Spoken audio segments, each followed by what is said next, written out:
forthepeopleshow.com. All the best. May God bless.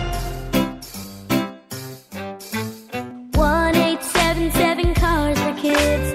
KARS Cars for Kids. 1-877 Cars for Kids.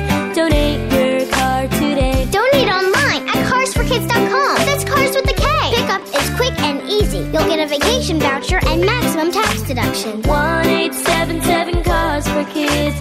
Donate your car today. Broadcasting from coast to coast, this is For the People, and I'm your host, Keith Allen. So glad that you could spend a little time with us.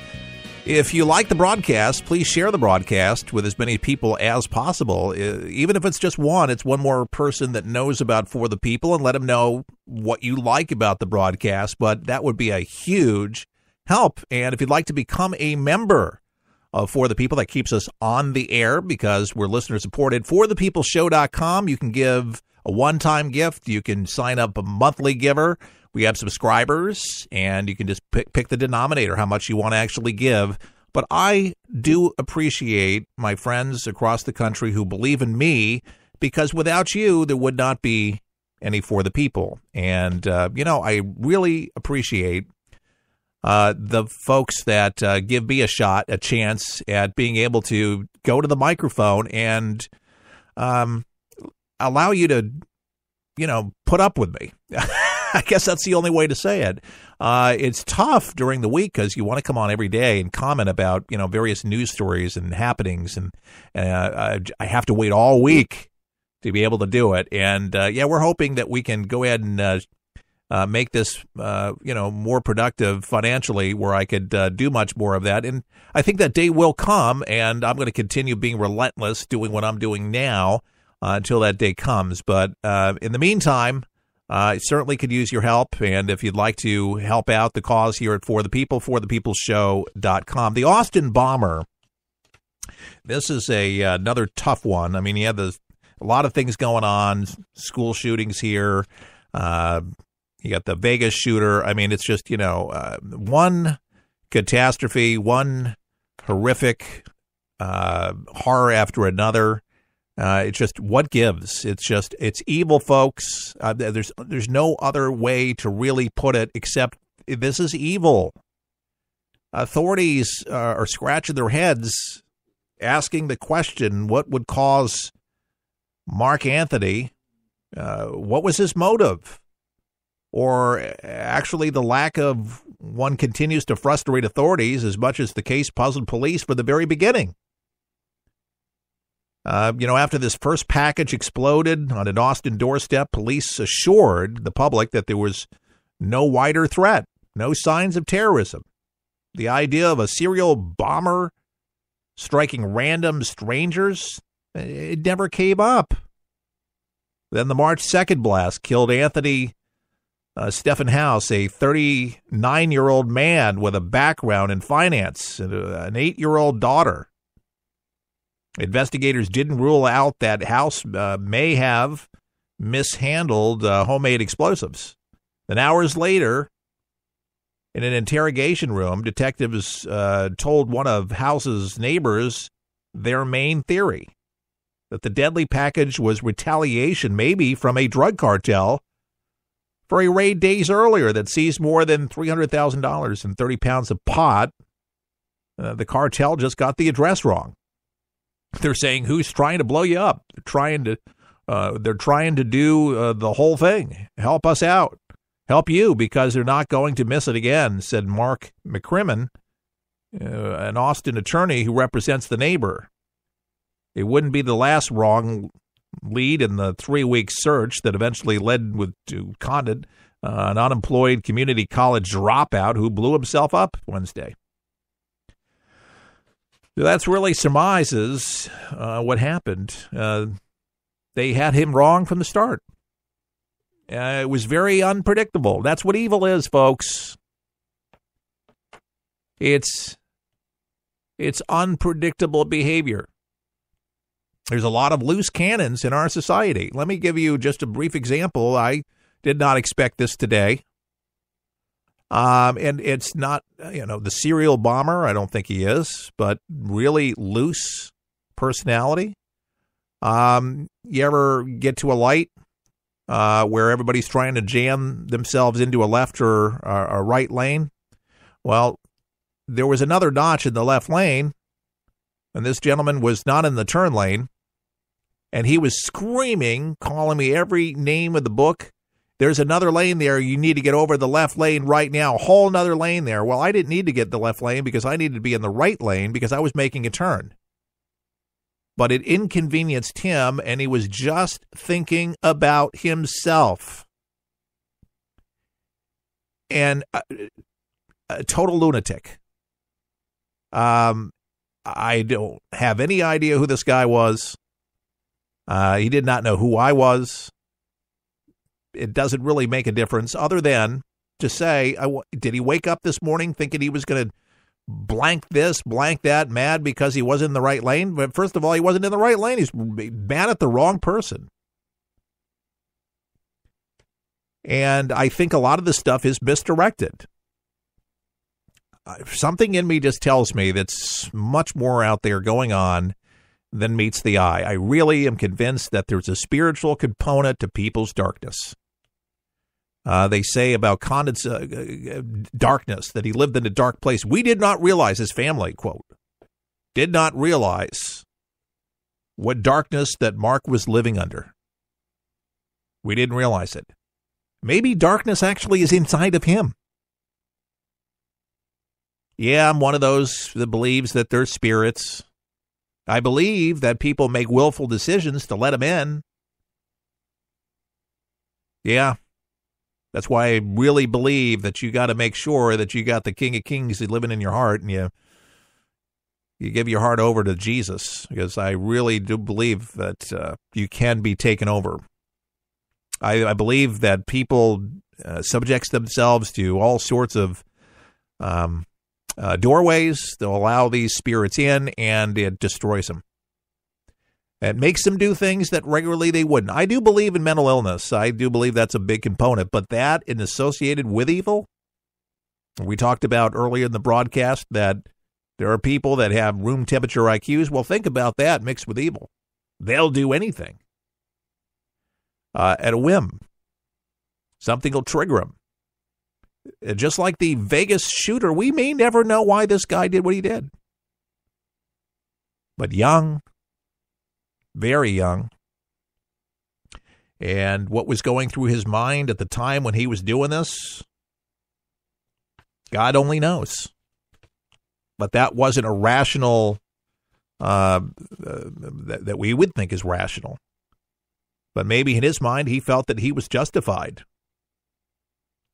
But it's got people asking a lot of questions and certainly talking about it, and it's certainly a big relief for folks in Texas, in the Austin area.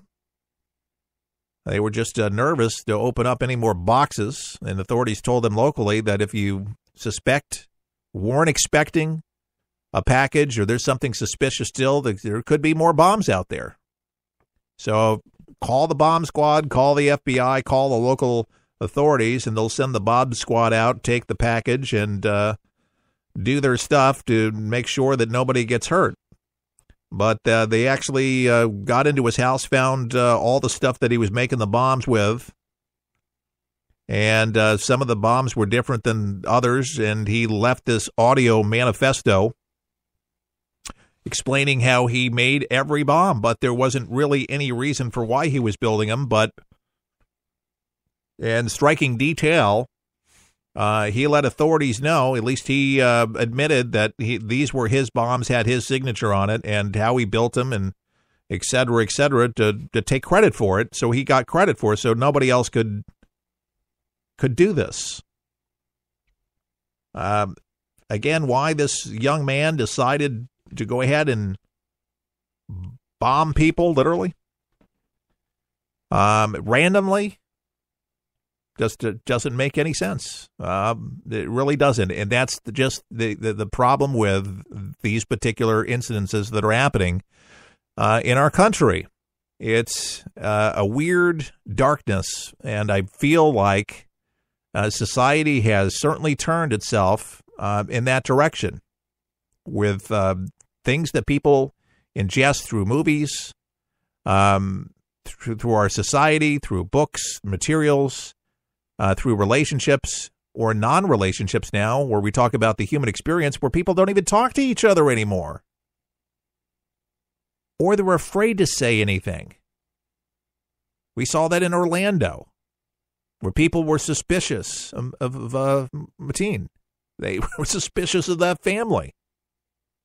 But because of their skin, because of their religion, people did not say anything.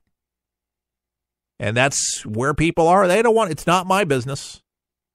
My bad. Folks, I'm here to tell you it's your business. It's your business to say something. Anonymously, call in. You don't want to give your name? Give your identity? You want to do it? You want that anonymity? Fine, take advantage of it. But you got to get involved. More people need to get involved and start caring. And a lot of people just simply don't give a darn about one another. There's entire neighborhoods that don't even know their neighbors or even want to know their neighbors. There might be some legitimate reasons of why people don't. They get home at odd hours, working 2-3 jobs. I get that. But even when you're home, you don't wave to your neighbor. You don't say hello. You don't even give it a point. You try to just take the time. Well, they didn't say hi to me. Well, not everybody's going to say hi. Sometimes we got to make that move. Were you waiting for your wife, your significant other to come up to you? Or did you come up to them? A lot of times we got to take the initiative, folks, and start getting motivated to start doing the right thing for the right reasons. And that's why I believe that there's going to always be a place for churches and pastors that legitimately preach the gospel and practice it on a daily basis. And it's just something that we have to do. And I think we just have to get back to basics. And I've said this for years and still will repeat saying that, back to square one. When in doubt, go back to square one. It saddens me to see the direction that many have decided to take, where Christianity is mocked. You just saw recently on The View, what was it, Behart going off on Christianity, saying that, have you heard from Jesus? That it's mental illness. So how many Catholics, how many Christians, evangelicals, Protestants around the world, how insulting that is. Oh, she vaguely apologized, vaguely. She only apologized and vaguely apologized, if it was even an apology. She did that because of the mere fact she got and gets now how it was offensive to those that subscribe to faith, that have faith. If she's never driven past a church, I'm sure she's not a churchgoer, and I'm sure she's not supporting the 700 Club with Pat Robertson. It's this ugly disdain for anything that's not, in their Hollywood ideological book, Saul Alinsky's Rules for Radicals book. They will sit there and they will make things up. They'll exaggerate, exacerbate. They will frustrate, and this is their job. Now, Roseanne Barr, she's back on television with her Roseanne show, doing very well on ABC. What you may not know is that Roseanne voted for Donald Trump. Yes, she did, voted for Trump. She was on Kimmel, Jimmy Kimmel, which he hates Donald Trump, and was asking her all kinds of questions on his show, Jimmy Kimmel Live, where she did defend her support. Even then, on that show, she didn't try to cool it up where, she played it off like, she sort of hated Trump. She didn't. Barr appeared on the show alongside her co-star, John Goodman. He's very funny and a very good actor, ahead of the Roseanne reboot, which is set to premiere Tuesday on ABC. Okay, so it hasn't yet. I've seen a lot of the promotions going on. So Tuesday, and it'll be a success. So Kimmel began by discussing the political